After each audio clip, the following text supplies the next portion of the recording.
সে কি যে এক অবস্থা! হঠাৎ করেই ভাই ভাবি চলে এলেন বাসায়। পাশের কোনো এক হসপিটালে ডাক্তার দেখাতে এসেছিলেন, তো ভাবলেন বোনের বাসা থেকে ঘুরে যাই। তো এসেছেন যখন, তখন রান্না বান্না তো আমাকে করতেই হবে। মাসের শেষ, ফ্রিজ তো প্রায় খালি অবস্থা। এই সময়ে মাছ মাংস তেমন কিছুই নেই, আছে শুধু ব্রয়লার মুরগি। ভাবি আবার ব্রয়লার মুরগি খেতে পছন্দ করেন না, কিন্তু এখন আমাকে এই ব্রয়লার মুরগিটা দিয়ে এমন একটা রেসিপি তৈরি করতে হবে, ভাবি যেন কিছুতে বুঝতেই না পারেন।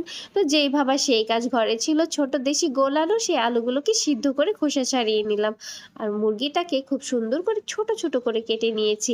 এরপর একটু রসুন আর হলুদ বাটা দিয়ে তেলে সুন্দর করে ভেজে নিয়েছি। ভাজার পরে সমস্ত মাংসের মশলা দিয়ে এই মাংসটাকে আমি কষিয়ে নিচ্ছি। আর কষানোটা হতে হবে খুবই সুন্দর, যেন উপরে তেল উঠে আসে এবং মাংসটা ভাজা ভাজা টাইপের হয়ে যায়। খুব ভালোভাবে কষিয়ে নিলে কিন্তু ব্রয়লার মুরগির যে স্মেলটা থাকে সেটা আর থাকবেই না। অলরেডি আদা রসুন বাটা দিয়ে ভেজে নিলে কিন্তু সেই স্মেলটা চলেই গেছে বলতে গেলে। এরপর এই কষানোর পর আর সেই স্মেলটা থাকে না। আর কষানো হয়ে গেলে দিয়ে দিলাম খোসা ছাড়িয়ে রাখা আলুগুলো দেওয়ার পর আবারও মিনিট খানেক সুন্দরভাবে কষিয়ে নেব। তারপর দিয়ে দিব ঝোল পরিমাণ মতো।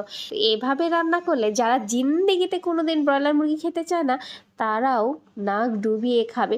শুধু খাবে কি বলুন, আঙুল চেটে পুটে খাবে, নাক ডুবিয়ে খাবে, আরও যেভাবে খাওয়া যায়। তো এইভাবে অবশ্যই ট্রাই করতে পারেন আপনিও।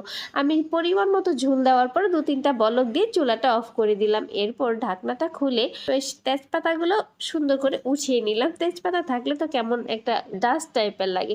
তো উঠিয়ে নেওয়ার পর এবার সার্ভ করার পালা। দেখুন তো, দেখে কে বলতে পারবে এটা দেশি মুরগি না ব্রয়লার মুরগি। এটা খেতে কি যে সুস্বাদু হয়েছিল, না খেলে বুঝতেই পারবেন না। ভাবি তো খাচ্ছিল আর বলছিল, ননদিনী কি রান্না করেছো, এত মজা হয়েছে, আরও একটু ঝুল দাও তো। দারুণ মজা হয়েছে। আর শুধু খাচ্ছিল না, খাচ্ছিল বললে ভুল হবে, যেন নাক ডুবিয়ে খাচ্ছিল।